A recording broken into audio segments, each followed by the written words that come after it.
प्रभु यीशु मसीह के मधुर और मीठे नाम में आज दिनांक 28 दिसंबर दिन बुधवार को हम आप सब श्रोताओं का हार्दिक स्वागत करते हैं। आज के दिन के लिए वचन लिया गया है लूका रचित सुसमाचार उसका 1 अध्याय 78 और 79 पद।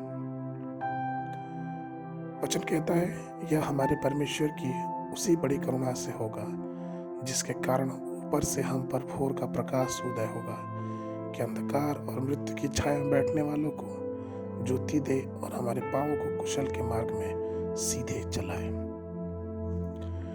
प्रियो, बड़ा दिन बीत जाने के बाद हमें यह जानना चाहिए कि बड़े दिन का उद्देश्य अभी तक पूरा नहीं हुआ, क्योंकि यह हमारे प्रभु के दूसरे आगमन तक चलेगा।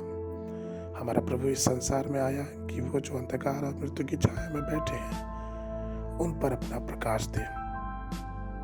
यद्यपि आप इस दुनिया में परमेश्वर के जन्म के उद्देश्य को पूरी तरह से समझने में सक्षम नहीं हो सकते, लेकिन फिर भी आप परमेश्वर के वचन से कई महत्वपूर्ण सबक समझ सकते हैं। लूका रचित सुसमाचार उसके 19 के 10 वचन कहता है, क्योंकि मनुष्य का पुत्र खोए हुए को ढूंढने और उनका उद्धार करने आया है। पहला तीमुथियुस की पत्री पहला अध्याय 15 पद कहता है, यह बात सच और हर प्रकार से मानने योग्य है कि मसीह यीशु पापियों का उद्धार करने के लिए जगत में आया, जिसमें सबसे बड़ा मैं हूं।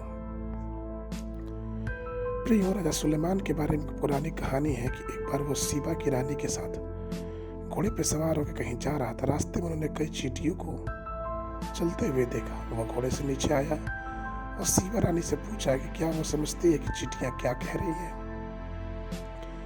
राजा ने अपनी बात आगे बढ़ाते हुए कहा कि चींटियां यह कह रही हैं कि हर कोई हमें पैरों से रौंद देता है, परंतु राजा सुलेमान ऐसा नहीं करेंगे। इसलिए उन्होंने अपनी यात्रा जारी करने के लिए एक वैकल्पिक मार्ग सूझा।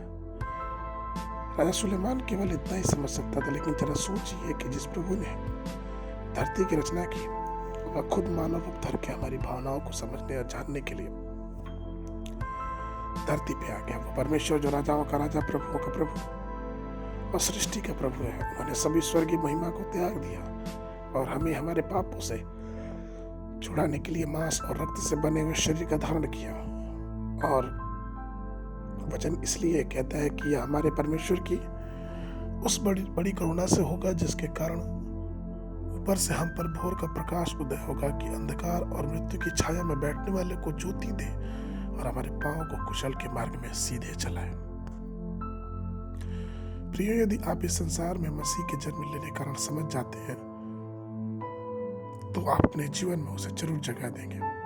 इफिसियों की पत्री उसका 2 अध्याय 14 और 16 पद कहता है, क्योंकि वो हमारा मेल है जिसने दोनों को एक कर दिया और अलग करने वाले दीवार को जो बीच में थी ढा दिया और क्रूस पर पैर को नाश करके इसके द्वारा दोनों को एक देह बनाकर परमेश्वर से मिलाया। प्रभु में प्रिय लोगों, प्रगटीकरण यह प्रकाश आपके जीवन को आलोकित करता है और महान प्रभु की सच्ची ज्योति को दिल में आने देता है और हमारे जीवन से अंधकार को भगाता है। इसलिए आइए